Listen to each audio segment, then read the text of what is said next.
오늘은 진리와 함께 기뻐하는 사랑이라는 제목으로 말씀 전하겠습니다. 어느 날 유명한 코미디언 찰리 채플린이 여행을 하고 있었습니다. 마침 한 시골 마을을 지나가다가 그 마을에서 채플린 흉내내기라는 대회가 열린다는 것을 들었습니다. 자기 흉내를 낸다고 하니까 얼마나 또 궁금하겠습니까? 그래서 자기도 대회에 참가 신청서를 제출했습니다. 그리고 혼신의 힘을 다해서 자기 흉내를 냈어요. 아주 혼신의 힘을 다해서 자기 흉내를 냈는데 심사 결과 3등을 했다고 합니다. 놀랍게도 그 대회에는 채플린보다 더 채플린 같은 사람 2명이 더 있었던 거죠. 요즘 세상에 진짜보다 더 진짜 같은 가짜가 많이 있는 세상입니다.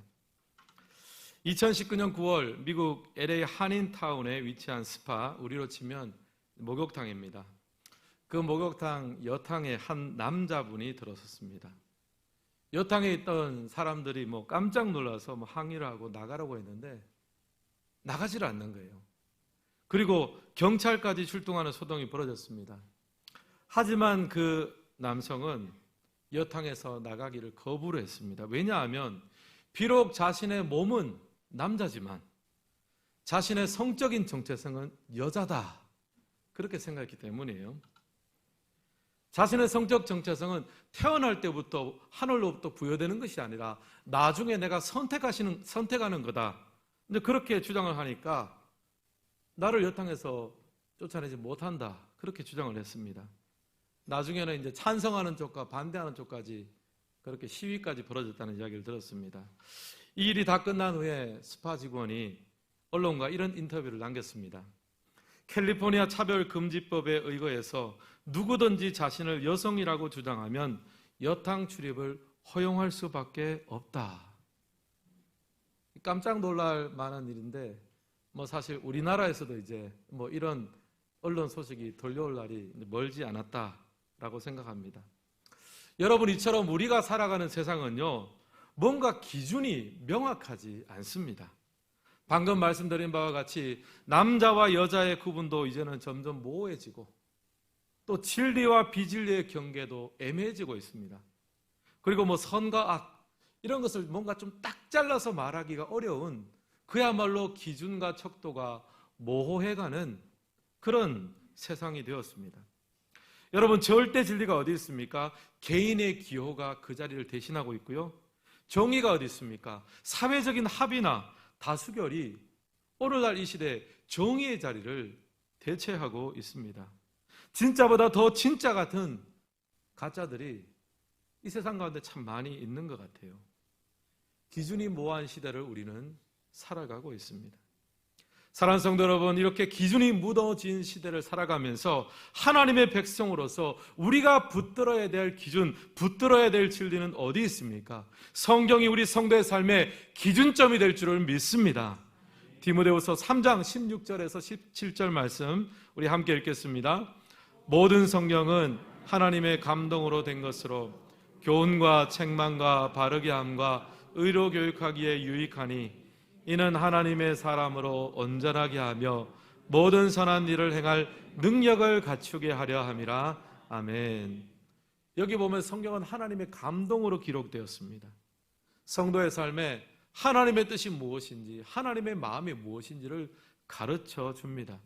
교훈, 책망, 바르게 함, 의로 교육하기를 통해서 우리 삶에 하나님의 뜻이 합당한 기준이 무엇인지를 알려주고 그 기준에 합하게 살 수 있는 능력도 성경이 우리에게 공급해 줍니다. 그런데 여러분, 이 성경을 영어로 할 때 바이블이라고도 표현하지만 캐논이라고도, 그런 용어도 사용을 합니다. 히브리어 카네에서 유래된 말인데요, 표준, 기준이라는 뜻을 가지고 있습니다.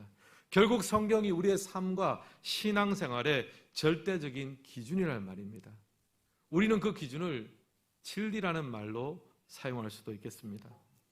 지난 주일에 우리는 내면 세계에 나타나는 사랑의 특징에 대해서 살펴보았는데요, 사랑은 성내지 아니하며 악한 것을 생각하지 않는다, 그런 말씀을 드렸고요.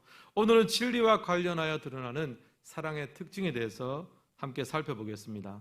사랑은 불의를 기뻐하지 아니하며 진리와 함께 기뻐합니다. 오늘 예배드리는 성도님들이 진리와 함께 기뻐하는 삶을 사시기를 예수님의 이름으로 축복합니다. 이런 관점에서 오늘 말씀을 살펴보면서 진리와 관련된 사랑의 특징을 두 가지로 정리해 보았습니다. 첫 번째, 진리와 관련된 사랑의 특징은요, 사랑은 불의를 기뻐하지 않습니다. 1번 같이 한번 읽겠습니다. 사랑은 불의를 기뻐하지 않습니다. 6절 말씀도 함께 읽겠습니다.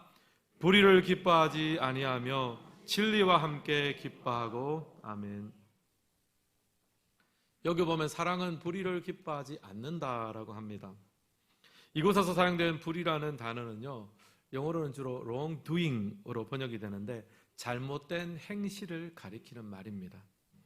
그러니까 사랑이라는 것은요, 다른 사람의 어떤 잘못된 행실, 그리고 상대방의 실패, 허물을 보았을 때 그것 보고 기뻐하지 않는 특성을 가지고 있다는 거예요. 여러분, 이런 적 있지 않습니까? 상대가 뭔가 좀 실수하고 좀 잘못하고 뭔가 약점이 보입니다. 그럴 때 여러분 마음이 어떠십니까? 약간 고소할 때가 있으십니까? 그러질 않는다는 거예요.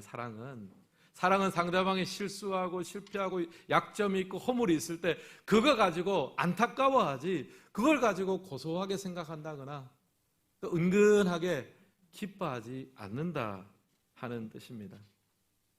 고린도 교회 상황을 보면 딱 맞는 말이 나와요. 고린도 교회 안에는요, 상대방의 어떤 허물이나 실수가 있을 때 용서하기보다는 비판하고 마지막까지 가서 결국 분쟁까지 이르는 경우가 굉장히 허다했습니다. 고린도전서 6장 3절 말씀 우리 같이 한번 읽겠습니다. 우리가 천사를 판단할 것을 너희가 알지 못하느냐? 그러하거든 하물며 세상 일이라. 그런즉 너희가 세상 사건이 있을 때에 교회에서 경히 여김을 받는 자들을 세우느냐?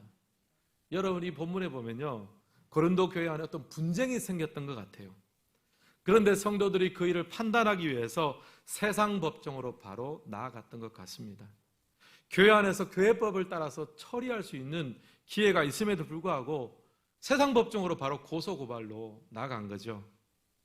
결국 상대에 대해서, 상대의 어떤 허물에 대해서, 잘못에 대해서 주님의 입장에서 뭔가 좀 이해하고 용서하고 품을 수 있는 기회를 완전히 제로로 만들어버리고 세상 법정으로 나가서 바로 잘못을 가려버린 겁니다. 물론 세상 법정에 나가서 시원하게 잘못을 가리면 자기의 마음은 좋겠죠. 편하겠죠. 그것 보라고 내가 이겼다고, 내 말이 맞지 않냐고 그렇게 자기 마음은 기쁘고 시원할 수 있겠죠. 하지만 그렇게 이기면 뭐 하겠습니까? 그 과정에서 이미 교회는 권위를 잃어버리고 사랑을 잃어버리고 능력도 잃어버립니다. 여러분, 사랑은요, 상대방의 잘못된 행동, 실패와 허물이 드러났을 때 그것으로 인해 기뻐하지 않습니다. 구약성경 창세기에 보면 노아가 나오는데요, 대홍수 이후에 노아는 가족들과 함께 포도농사를 지었습니다. 수확을 마치고 나서 포도주를 만들고 그 포도주를 마시고 취했습니다. 노아가 잠이 들게 되는데요, 창세기 9장 21절, 23절 말씀 제가 한번 읽겠습니다. 포도주를 마시고 취하여 그 장막 안에서 벌거벗은지라. 가나안의 아버지 함이 그 아버지의 하체를 보고 밖으로 나가서 그의 두 형제에게 알림해 셈과 야벳이 옷을 가져다가 자기들의 어깨에 메고 뒷걸음질 쳐 들어가서 그들의 아버지의 하체를 덮었으며 그들의 얼굴을 돌이키고 그들의 아버지의 하체를 보지 아니하였더라.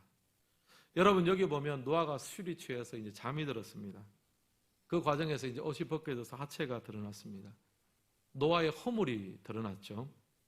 마침 그 모습을 아들 함이 보았습니다. 함이 이제 입이 좀 건질건질해서 밖에 나가서 형제들에게 이야기했습니다. 아버지가 이런 모습이 있더라. 그러니까 그 이야기를 들은 두 형제 셈과 야벳은 함과 다르게 반응합니다. 일단 아버지가 자고 있는 방에 들어갈 때 앞으로 안 들어갔어요. 뒷걸음질 쳐서 들어갑니다. 아버지의 허물을 보지 않기를 원했어요. 뒷걸음질 쳐고 들어가서 아버지를 덮어드렸습니다. 이것이 사랑이죠. 사랑은 상대의 허물과 실패가 잘못된 것이 드러났을 때 기뻐하지 않는 특성을 가지고 있습니다. 뒷걸음질 쳐서 들어가고 오히려 내 눈을 가리고 내 귀를 가리고 정말 상대의 그런 허물과 약점이 그에게 평생에 상처가 되지 않도록 오히려 그것을 바라보고 보듬어주고 기도하는 것이 참된 사랑의 특징입니다. 사랑하는 성도 여러분, 여러분이 가진 사랑의 특징은 어떠합니까? 혹시 상대의 허물과 실패에 대해서 즐거워하고 계시는 않습니까? 우리가 사실 대놓고 좋아하는 사람은 없습니다. 하지만 은근히 좀 고소해야 한다든지 아니면 3, 4, 5 모여서 대화의 소재로 가십거리로 삼을 수 있습니다. 여러분, 우리가 진짜 사랑하는 사람이 있다면요, 그 사람의 잘못과 약함과 어려움에 대해서 기뻐할 사람이 없는 거예요. 함부로 입에 올릴 수도 없습니다. 여러분, 다른 사람 뒤에서 말하는 것을 우리는 뒷담화라고 이야기를 하는데요, 단순하게 그 사람이 없는 데서 말하는 차원은 아니죠. 결국 험담을 합니다.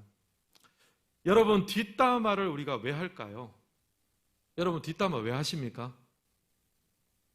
아마 뒷담화 하는데 좀 묘미가 있지 않겠습니까? 즐거움이 있어서. 여러분, 제가 볼 때 뒷담화 할 때 굉장히 슬퍼하면서 뒷담화 하는 사람은 제가 본 적이 없습니다. 나름대로 즐거움이 있는 거예요. 잠언서 18장 8절은 이렇게 이야기합니다. 남의 말 하기를 좋아하는 자의 말은 별식과 같아서 뱃속 깊은 데로 내려가느니라.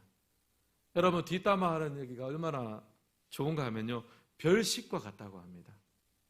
매일 먹는 밥이 아니라 아주 특별한 별식을 먹는 것처럼, 또 밤에 야식 먹으면 또 얼마나 좋습니까? 입에 착 달라붙잖아요. 그런데 나중에 배탈이 납니다. 여러분, 뒷담화에는 부작용이 있어요. 불신을 조장합니다. 누가 그렇다고 하더라 이렇게 시작되는 말은요, 사람을 건너가면서 전파되는데요, 그대로 전파되는 것이 아닙니다. 말도 보태지고 왜곡도 되고 또 트위스트가 완전히 꼬여가지고 처음에 시작되는 말이 완전히 다른 의미의 말이 돼서 결국은 또 누구의 귀까지 들어갑니까? 당사자의 귀까지 들어가게 됩니다. 그러면 이제 당사자는 굉장히 속상한 거죠. 또 그런 말이 많아지면 그 공동체는 신뢰를 잃어버리게 됩니다. 제가 우리 교회 부임해 와서 종종 들은 말 중에 하나가 이런 말입니다. 목사님, 다른 사람에게는 말하지 마세요. 제가 이런 말 종종 들었습니다. 굉장히 그 성도님의 아프고 절박한 기도 제목이 있는데 목사 혼자만 알고 있으라는 거예요. 이거는 분명히 함께 다 알려가지고 함께 온 성도가 기도하면 너무너무 좋을 것 같은데 목사 혼자만 알고 있으라 그러면 가슴이 정말 답답해가 터질 것 같습니다. 근데 왜 그런 당부를 합니까? 이 어려움과 아픔이 공개되면 그것이 기도 제목으로 승화되면 제일 좋죠. 근데 그렇지 못하고 뒷말의 소재가 되는 경우가 왕왕 있기 때문에 이런 부탁을 하는 것이 아니겠습니까? 사랑하는 성도 여러분, 불의를 기뻐하지 않는 사랑은요, 뒷담화를 하지 않습니다. 여러분, 굉장히 심플합니다. 우리가 불의를 기뻐하지 않는 사랑 어떻게 정할 거냐? 여러분, 다른 사람에게 험담, 뒷담화하지 않기를 주님의 이름으로 축원합니다. 상대의 허물이나 실수, 실패에 대해서 속으로 고소해야 한다든지 그것을 가십거리로 삼지 마십시오. 여러분, 우리 안에 이런 말들이 많이 있다면요, 그것은 우리가 말을 절제하지 못하는 것이 아니라 우리 마음속에 사랑이 부족한 거예요. 먼저 우리 안에 사랑을 회복해달라고 기도해야 될 줄은 믿습니다. 제가 이 설교를 준비하면서 제가 뒷담화할 일이 있겠습니까만은 앞으로는 뒷담화를 절대 하지 않고 앞담화를 해야 되겠다, 그런 생각이 들었습니다. 사실 지난 주일에 우리가 현장 예배와 영상 예배를 합쳐서 많은 성도님들이 예배를 드렸습니다. 숫자적으로 보면 상당히 많이 회복되었다라고 저는 느껴집니다. 그런데 숫자의 회복보다 더 중요한 것이 있습니다. 뭐냐 하면 바로 마음의 회복, 믿음의 회복입니다. 지금 본당 리모델링 공사가 한창 진행 중인데요, 저는 소망합니다. 건물만 새로워지는 것이 아니라 우리의 믿음이 새로워지게 하여 주옵소서, 우리의 마음이 새로워지게 하여 주옵소서, 우리의 헌신이 새롭게 되게 하여 주시옵소서. 여러분, 이런 소망과 기도가 우리 안에 회복되었으면 좋겠어요. 그리고 주일 오전 예배뿐 아니라 오후 예배와 또 수요 예배도 다시 회복되었으면 좋겠습니다. 특별히 그 과정에서 우리 중직자분들, 우리 안수 집사님들과 권사님들, 또 장로님들 말할 것도 없이요, 오후 예배와 수요 예배 회복에 마중물이 되어주시길 바랍니다. 여러분, 신앙생활에 사실 가장 핵심적인 것은 예배 생활이거든요. 여러분, 우리가 왜 직분자가 되었습니까? 타이틀이나 훈장이 아닙니다. 주를 위해 살고자 하는 마음이 있었죠.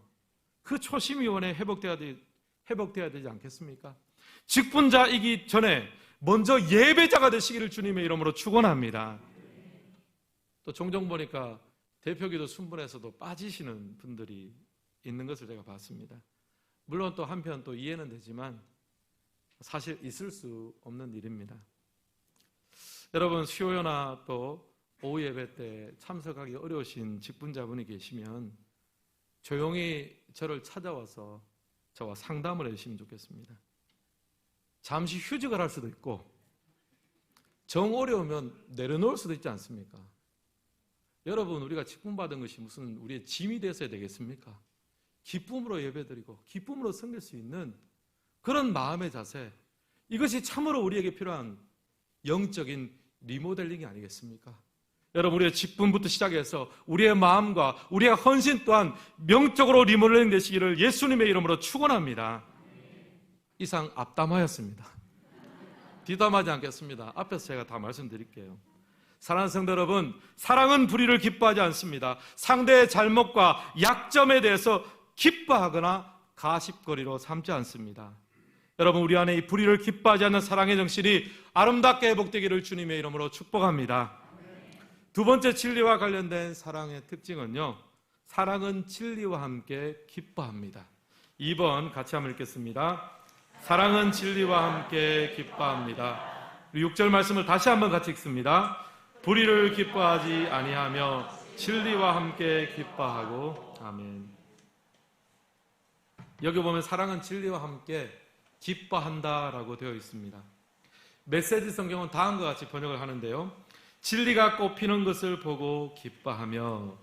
무슨 말이냐면 사랑은요, 진리가 꽃이 피고 진리가 열매를 맺고 진리가 넘쳐 흐르는 것을 볼 때 기뻐하는 속성을 가지고 있다는 말입니다. 역으로 생각하면 우리가 진리와 함께 기뻐하면 불의에 대해서 기뻐하지 않게 되는 거죠. 사도 바울이 자신의 후계자였던 디모데에게 이렇게 권면합니다. 디모데전서 6장 11절과 12절 말씀 같이 한번 읽습니다. 오직 너 하나님의 사람아, 이것들을 피하고 의와 경건과 믿음과 사랑과 인내와 온유를 따르며 믿음의 선한 싸움을 싸우라. 아멘. 바울은 지금 디모데에게 믿음의 선한 싸움을 싸우라, 그렇게 명령합니다. 사실 디모데 앞에 놓인 그 사역과 삶은요, 그 삶 자체가 전투, 그 삶 자체가 싸움이었습니다. 굉장히 힘겹고 어려운 순간들이 많았습니다. 하지만 바울이 디모데에게 왜 그 길을 굳건히 걸어갈 것을 명령하고 있습니까? 왜냐하면요, 비록 세상적으로는 힘겨운 길이 될 수 있지만 진리 대신 주님과 함께 믿음으로 살아가는 길이라면 바로 그곳에 행복이 있고 바로 그곳에 기쁨이 있기 때문이에요. 여러분, 우리가 누군가를 진짜 사랑한다면요, 그 사람이 복음의 진리 안에 살아가는 것을 볼 때 기뻐할 수 있는 겁니다. 비록 우리 눈앞에 보여지는 현실은 전쟁 같고 힘겹다 할지라도 그 인생길에 진리 되신 하나님이 함께 하신다면 우리는 기뻐하고 또 기뻐하게 될 줄을 믿습니다. 성도는요, 내가 그냥 기뻐하는 것이 아니라 진리와 함께 할 때 진정한 기쁨을 누릴 수 있는 사람들이거든요.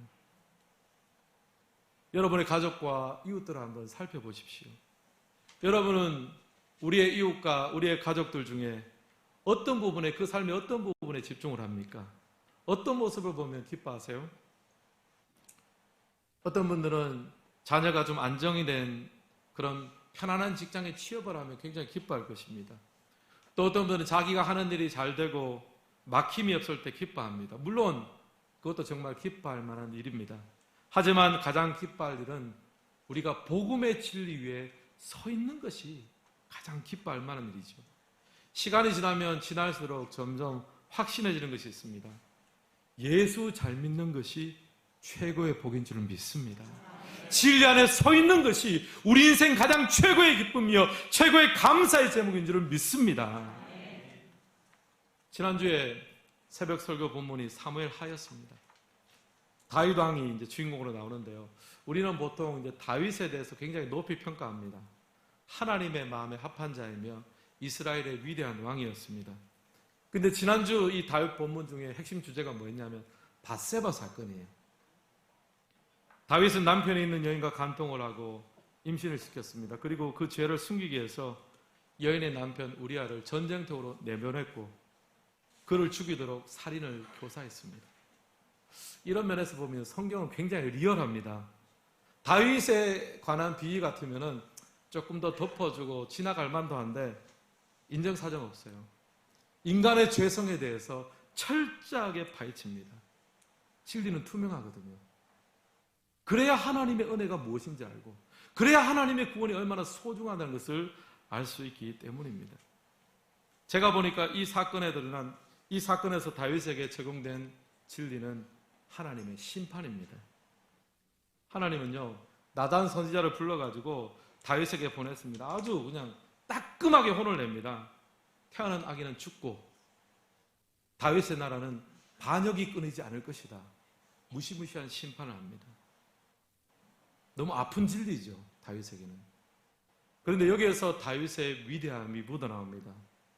다윗은요 하나님의 이 진리가 자기에게 다가온 하나님의 진리가 너무너무 아프고 힘들었지만 다윗은 진리의 편에 서기로 했습니다.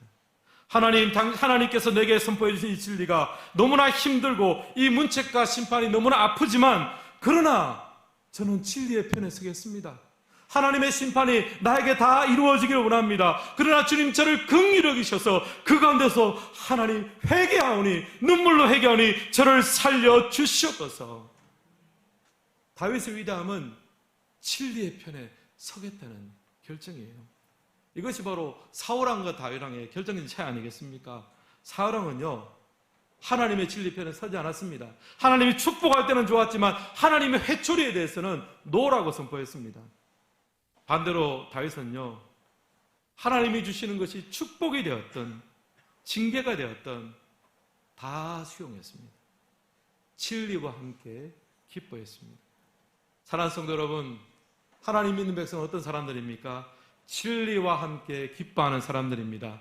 때로는 그 진리가 나에게 받아들이기 힘든 것일지라도 우리는 진리와 함께 기뻐하는 길을 선택하시기를 주님의 이름으로 축복합니다. 저도 이 목회를 하다 보니까 많은 사람들을 만나고 여러 가지 일들을 경험하게 됩니다. 최근에 제가 좀 속상한 일이 생겼습니다. 어떤 일에 대해서 좀 서운하고 억울한 마음이 좀 들었습니다. 근데 그런 마음을 가지고 있는데 하루 이틀 지나가는데 하나님이 저에게 경고를 주시는 거예요. 목사가 자기 양을 사랑하지 않으면 누가 그 양을 사랑하겠는가? 그런 엄중한 경고를 주셨습니다. 그때 제게는 선택지가 두 가지입니다. 첫째는 진리와 함께 기뻐할 거냐, 하나님의 심판을 제가 엄중하게 들을 것이냐, 아니면 내 감정에 충실할 것이냐. 저는 물론 엄중한 하나님의 경고, 진리의 편에 서기로 했습니다. 그런데 그 결정을 할 때 제가 이틀이 걸렸습니다. 여러분, 제가 지난 주일에 분노의 유통기한이 얼마라고 말씀드렸습니까? 하루 만에는 제가 못했습니다. 이틀 걸렸습니다. 복습 한번 해볼까요? 옆 사람에게 이렇게 한번 말합시다. 해가 지고 있습니다. 분노가 하루 이상 넘어가면 우리 마음에 둥지를 틀어요. 우리의 말과 인격이 사단의 거점이 되고 맙니다. 근데 제가 이틀 만에 하나님 앞 항복을 했는데 저는 하나님이 참 두려운 하나님을 생각합니다. 원래 하루 유통기한 딱 지나면 인간적으로 생각하면 하루 이틀 좀 더 놔둬도 될 텐데 둘째 날 되니까 그냥 저를 안달복달 못하게 해가지고 두 손 두 발 다 들게 만드는 거예요. 사랑하는 성도 여러분, 하나님 믿는 백성들은 진리와 함께 설 때 기뻐할 수 있는 거예요. 여러분, 우리가 이것을 교회적으로도 한번 적용해 볼 수 있겠습니다. 결국 교회의 사명은요, 영혼을 구원하는 것입니다. 우리 교회가 매년 10월 말에 새생명 축제라고 해서 믿지 않는 분들을 또 우리가 작정하고 초대하고 그렇게 전도하는 집회가 있었습니다. 이번에는 이제 본당 리모델링 공사로 인해서 12월 초로 연기가 되었습니다. 저는 교회는 어떤 상황에서라도 영혼 구원하는데 우리가 마음을 놓쳐서는 안 된다고 생각합니다. 복음을 전하는데 미적되는 교회는 차라리 문을 닫는 것이 낫습니다. 여러분, 지금부터 다시 마음을 모으고 한 사람이라도 구원하기 위해서 작정하고 기도하고 천국의 문을 두드리고 열 수 있는 우리 청복교회가 되기를 주님의 이름으로 축복합니다. 지난주에 이 설교를 준비하면서 문득 이 문구가 떠올랐습니다. 여러 설교를 들으면서 제가 고개도 끄덕이고 공감했던 문구입니다. 조금 덜 논리적이면서 조금 더 사랑하라. 한번 따라해 볼까요? 조금 덜 논리적이면서 조금 더 사랑하라. 정답인 것 같습니다.